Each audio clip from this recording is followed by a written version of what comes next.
The project seeks to change the lives and improve livelihoods of local communities through participatory, innovative and cost-effective initiatives. Mamadou Jallo went along and filed in this report. The Agency for the Development of Women and Children, ADWAC, is a local NGO based in Kerawan, North Bank region. The agency over the past 6 months has undertaken a number of innovative and cost-effective projects to enhance community livelihoods and protect the environment. These projects are the first of their kind and follow a series of assessments to control erosion in these flood-prone areas and reclaim land that had been lying idle for years. One of these interventions in YOR harvests rainwater into a constructed pond which is used to water animals. This, according to Lamin Jaju, has reduced conflicts between cattle owners and farmers. This is an upland, and the lowland is on the other side of the road. So when these people have their animals, they want to drink them, they have to take them to the rice fields. And usually along the way going to the rice field, their animals will get into their fields. We realize that, okay, providing there's this scheme here will prevent or reduce the amount of conflict between animal owners and farmers. So the pond is providing that benefit. Reducing conflict between animal owners and farmers, at the same time storing the water, the excess water that goes to the village to create problem in the villages. The pond, which can last 3 months, has been welcomed by the villagers. Fatuba, the chairperson of the committee overseeing the pond, thanked ADWAC for the intervention, saying their cattle do not have to travel kilometers to access water. Perhaps the most innovative project that has had far-reaching ramifications on the livelihoods of this small community is the construction of this water harvesting and retention swale that has transformed this abandoned land into one of the most productive in Kerpate. The whole idea behind this project was to enhance groundwater recharge. For example, making sure that the wells in the community have adequate water, because there was this problem of well drying up in the community. And one of the purpose of this technology was to recharge the water table so that the wells will get more water than it used to before. But again, at the end of the day, we are also trying to test a new approach to maximum utilization of this area. That is introducing some improved crop varieties like rice and maize. The technique employed is simple, and according to one of the consultants, Malang Mane, it is constructed in such a manner that water runoff is diverted into the fields and retained. Over time, the water is absorbed, thus enhancing the water table and improving soil fertility. Look around, you have ponds constructed all over, and you also have, access, water access ways, at intervals. So what happened is that because this place, when it was constructed, we had to plow it to make sure that it's so soft that when water is collected, because in the past, water that comes here used to flow out of the village, and it used to cause a lot of destruction in the community. But now what happened is that this water is compounded here, and after 2 days, it all goes down into the soil. This variety of upland rice and maize are thriving well in the field, also complemented with fruit trees that are expected to permanently alter the face of this piece of land. This technique is also employed on an even larger scale in Nauleru, a village not far from Kerpate. The village had been prone to flooding, which according to the Alcalo, had destroyed buildings. A number of upland ponds have been constructed to deliberately divert flood waters into the fields.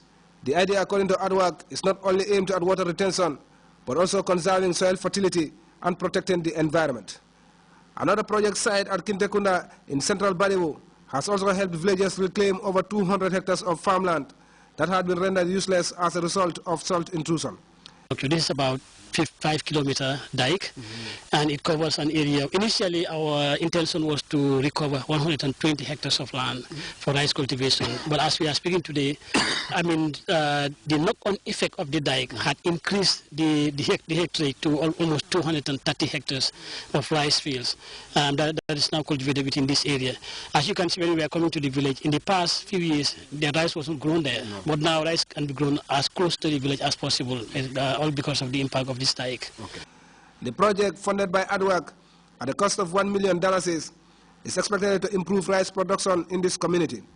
Jula Tunkara, speaking on behalf of the women, said the dikes ensure that enough water is available in the fields to ensure that fields used to cultivate groundnut have now been turned into rice fields. For a community that prides itself in rice cultivation, this intervention by ADWAC could not have come at a better time. For the agency, such interventions form the bedrock of its existence as they work to empower communities to enhance sustainable livelihoods and ensure environmental preservation for future generations. Mamadou Diallo, GRTS. That report by Mamadou Diallo takes us to our first break. When we come back, we take a look at news from outside the Gambia. Stay tuned.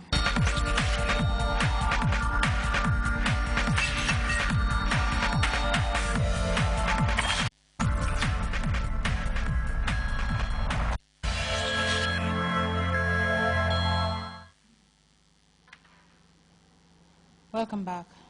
US and European leaders are working on a firm response on Syria. It's been almost a month since the acknowledgement of a major chemical weapons attack near the capital Damascus. UN weapons inspectors have completed their report on that, and UN Secretary General Ban Ki-moon is expected to brief the Security Council later.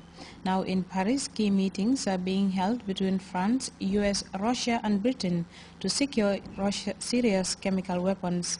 CNN's Nick Petin-Walls takes a closer look at the events. Very busy day ahead at the UN.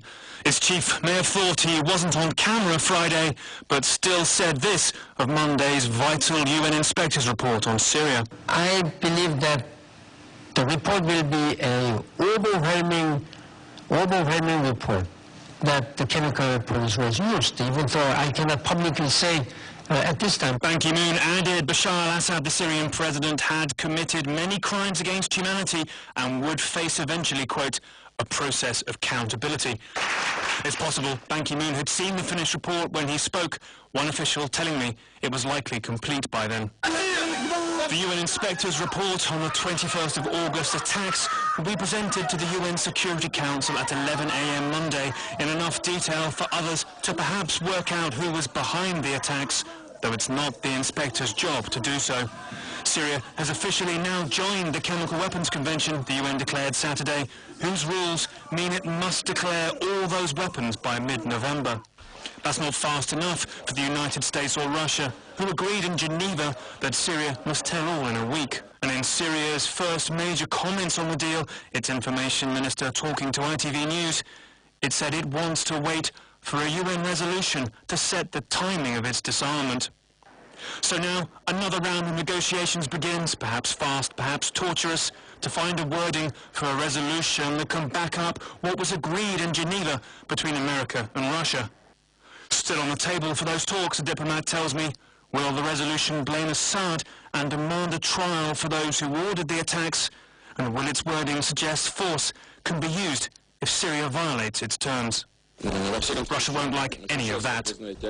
Again, eyes back on this building, go dismissed as paralyzed and irrelevant.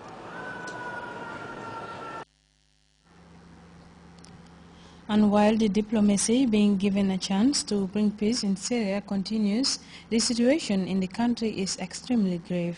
Food reserves are critically low in some embattled areas. That means many children are suffering from malnutrition or even starving to death. Our Demon has this report, and we warn some of the images about to be shown are extremely disturbing. Power is out, as it often is, given the scarcity of fuel at the